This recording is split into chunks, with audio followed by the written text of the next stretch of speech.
Good morning, good morning, good morning. It is a few days after the last little clip, and I'm all dressed for the day. I've got my coffee made, and I'm waiting for my youngest daughter to be ready to go to school. So I thought I'd pick up my socks and work on them just a little bit. I did get a lot of work done on my last overnight. I thought that I had done the whole gusset decrease. There's a nice little view of it. I'm bringing my stitches back down to my total 64 count.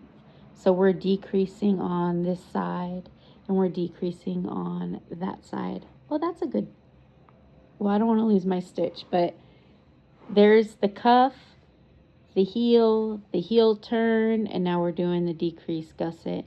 And this sock has a cute little texture across the foot, across the top of the foot. It's knit 2, purl 1, knit 2, purl 1, just on this 32 stitches that go across the front. So I had thought that this particular sock, I don't know if it's my left or my right, I thought that I had worked it down. Every other row is a decrease, and I thought I worked it all the way down to 32, half of the 64.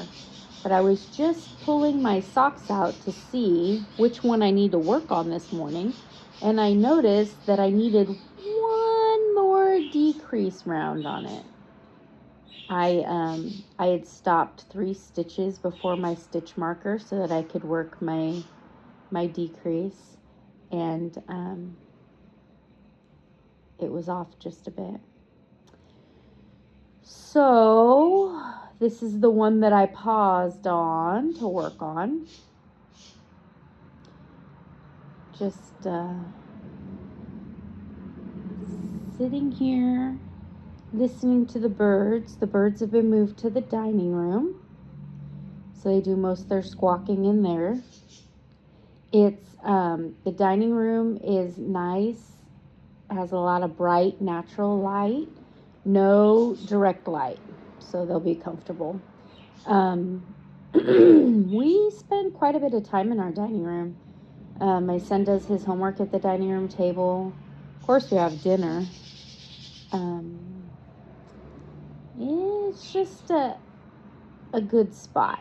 There's also hardwood flooring in the dining room, so they're easy to sweep and vacuum after. Man, birds are messy, aren't they?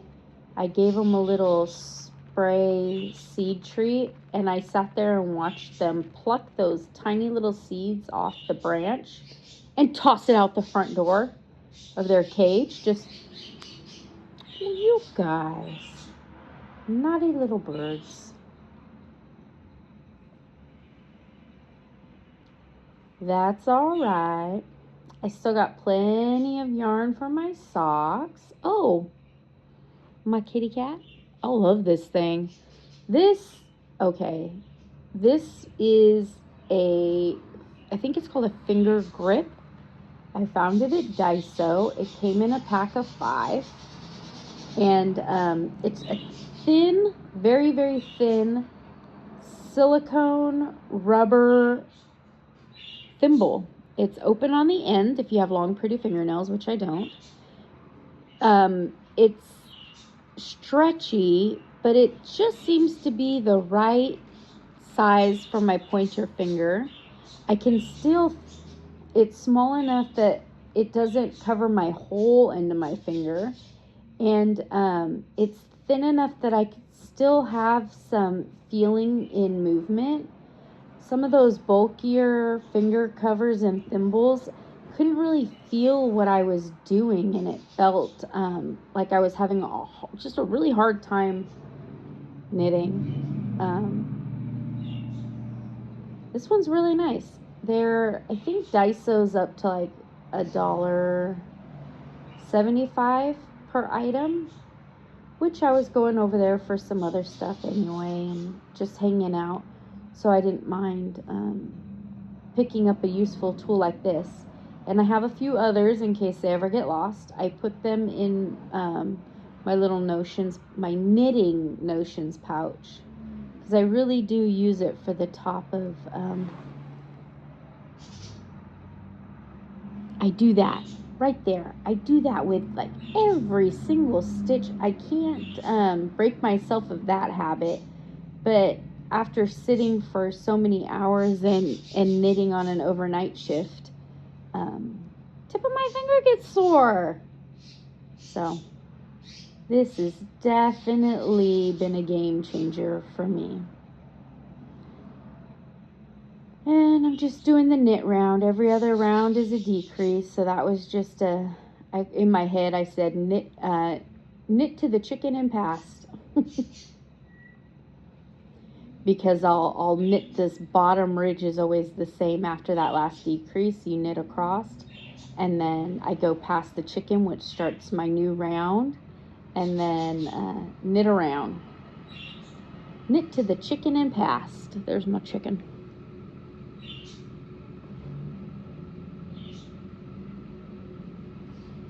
So I'll have to verify, but I finally did the last decrease. So this sock is ready for the next step, which will just be the foot. We make the foot, and we make the foot, I think it's just following the pattern, knitting on the bottom and then the textured on the top until we are, I believe, an inch and a half from where you'd like the end of your foot to be. I have some sock rulers around here that I've picked up at different little LYS's. It's about time that I need to put a, excuse me, official business. It's about time that I need to put a sock ruler in my pouch. Okay, so I got it around. Now, before I put my socks down, I gotta put my stoppers on there. These came from a little shop on the Sierra Nevada Yarn Crawl. They are just silicone beads. I didn't know that that's just what they were. I thought they were the prettiest little cake confetti things I've ever seen, and I bought them for probably an arm and a leg. But in all honesty, if you have silicone beads, you just pop them on the end of your knitting needles, and it'll hold your stitches from falling off.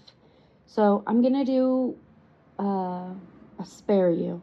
I'm gonna go do a final count, make sure I have my total 64, my 32 split by my 32 is the front and the back, and I'll be right back.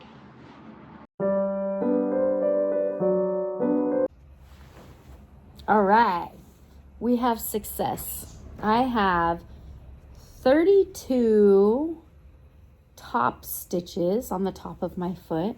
I have 32 decorative top stitches. Knit, knit, purl, knit, knit, purl, knit, knit, purl, all the way across. And then I have my halfway marker, which is just plain, nothing fancy. And then I have 32 bottom of my foot stitches, 32. I have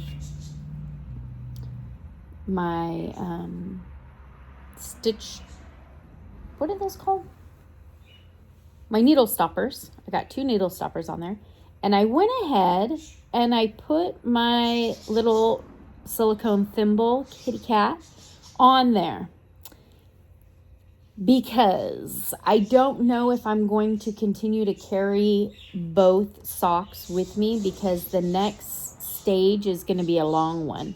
So I need to minimize what I'm carrying with me all the time. I have been carrying the raspberry color with me, and the 4 cakes of yarn and the 2 workable socks don't really fit well into my sock bag at the moment. We're at that stage where everything's getting kind of bulky and messy in there.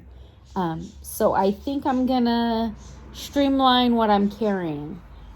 This sock is ready for the next step, and the next step will be in the aloe. Which, you know what? This aloe yarn I thought was going to be, oh, so soft, so luxurious, so smooth. It does have a bit of a slick to it, but it's still woolly and toothy. I don't know. This is ready for the next step. This, excuse me, my dear. Oi, oi, oi. Oh no, you were being propped up on a sock. We'll prop you up on that sock, okay? There we go. This sock, I pulled out the lifeline of the other one because it kept getting twisted around it was just in my way. I think when I lined the lifeline, they didn't come out both on the outside like this one. It at one point had gotten tucked in, and so I had this weird loop over my work that I was working with. So I ended up cutting my lifeline. I didn't regret it, haven't had any problems. Actually, since I'm getting ready to start the next stage in that sock and it doesn't have a lifeline, now would be an ideal time to add a lifeline back in, right? Okay, so then this is the next sock. Now, whoop, just happened again. My little needle stoppers came off of this one somewhere in my pouch between here and there and home and going. So I need to count all the way around and make sure I'm still in a good spot. I need to count my stitches for my top of my foot and the bottom of my foot and see where I'm at. I think I still need to do some decreasing rounds, which is every other round. Every other round is knit all the way around to the chicken and beyond. And then the next row is a decreasing, and I'm decreasing until I have the 32 on the bottom and the 32 on the top. I also need to go get another one of those silicone kitties, and I'll put it on here. I like that idea. I'm already pretty far on this one. So this lifeline, if I had a major mess up, to go back all that distance to the last lifeline seems a bit ridiculous. So kind of feels like, you know how when they make a new ship and they smash a bottle on the front of the berth of the ship to send it off in good fortune? Cutting a lifeline. Ta-da! Go forth and do wonderful things. Ready?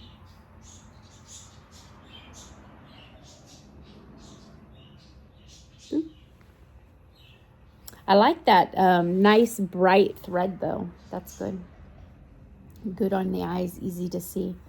This is embroidery thread, and it's cotton, and it just slides right out nice and easy. I heard that some people use dental floss. Creative.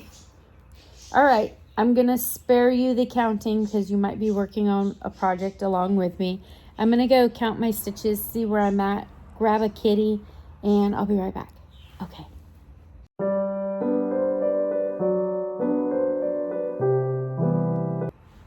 Okay, so I double counted, and I counted again.